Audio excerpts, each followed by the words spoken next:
Our Donie O'Sullivan recently met with one podcaster and content creator who considers himself a traditionalist Catholic. You might be surprised to what he is preaching online. Here's Donie's report. We're rolling, yeah. This is where you go live. He liked women's lib. John Paul II said some really evil things. Women should develop economic skills. Why? I mean, Why? The ironic thing is some women do, like you actually kind of have. This is Timothy J. Gordon. Do you get a lot of hate? Some. A lot's really happened in the last 3 years that has helped to normalize, pave the way. As you might be able to tell from his home decor, Timothy is a Christian. In fact, he's part of a conservative Catholic movement known as traditionalism. Basically, society it's kind of the matrix. If you look at it from outside the matrix, everything is wired to make women think that they can be independent. And women aren't independent of men. And the Bible teaches us this. St. Paul says it in 3 places. Women are by their nature dependent on men, and they're happy that way. And they get miserable when they're forced to be the main character acting like a man out in the world.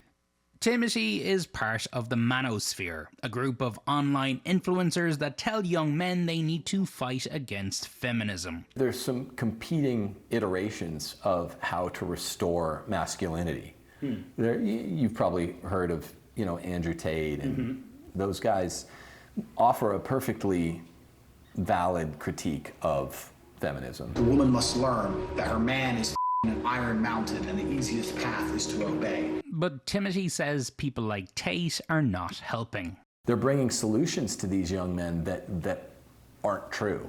And they're saying, sleep with a bunch of women, contraception and birth control. I mean, there's basically feminism for men. March has turned out to be International Women's Month. Timothy has 8 kids and preaches an interpretation of the Bible that is rooted in patriarchy. He hosts a podcast which his wife Stephanie sometimes appears on. Now, my wife doesn't have to be a follower of all men, but every woman is literally called in 8 places in the New Testament to follow her husband under pain of sin. And that's the way it's good. That's the way she shows her love for God. Mike Lewis is the founding managing editor of the blog Where Peter Is, a site he says was set up in part to respond to American traditionalist Catholics' attacks on Pope Francis. Like Tim Gordon's argument is, it's there in black and white in the Bible. Women are there to serve men, men are dominant. There is a patriarchy. Well, I would classify that as a fundamentalist point of view. The Catholic Church has always been very clear that it is the Pope and the bishops in communion with him that authentically interpret Scripture. And this is wholeheartedly rejected by figures who are into this Catholic version of the Manosphere. Pope Francis was deeply unpopular with Manosphere Catholics like Timothy. The worst pope in the history of 266 Roman Catholic popes.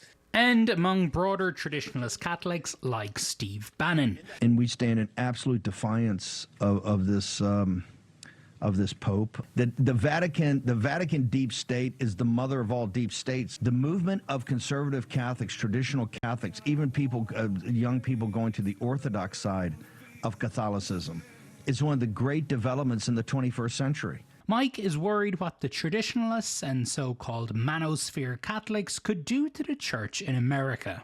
Tim Gordon, and I've seen others, basically say that they're seeing an uptick in young men picking up the Catholic faith because of these very traditionalist, extreme views on women. From what I've heard, it is a trend. I've seen reports of conversions due to this. I think there are a lot of disenfranchised young males who are looking for something. Yeah. My concern is that in a lot of cases, it's due to an alt-right ideology that isn't in line with what the Catholic Church teaches. As for Timothy and other traditionalist Catholics, they view this conclave as one of the most important in the Church's history. What happens if the next Pope is like Francis? It will be catastrophic for the Church because if there's another Francis prototype, then it'll probably mean schism in the Church. And Donie O'Sullivan joins me now. So what are Timothy Gordon and others believe what he believes looking for in a pope. Yeah, they clearly want a far more conservative pope than what Francis was. And look, a lot of this goes back to the traditionalist movement within Catholicism has been around since the beginning of the church. A lot of this goes back to pre-Francis to the 1960s, to the Second Vatican Council, otherwise known as Vatican II, which brought in things like having the Mass in local languages, in English, in Spanish. Traditionalists, people like Timothy, people like Bannon as well, actually want to revert back to having a Latin Mass, a Latin-only Mass. So there's a lot of that. Which has obviously been a big it's been a big thing. issue. And so you have this debate happening in terms of like how conservative or traditional the church should be.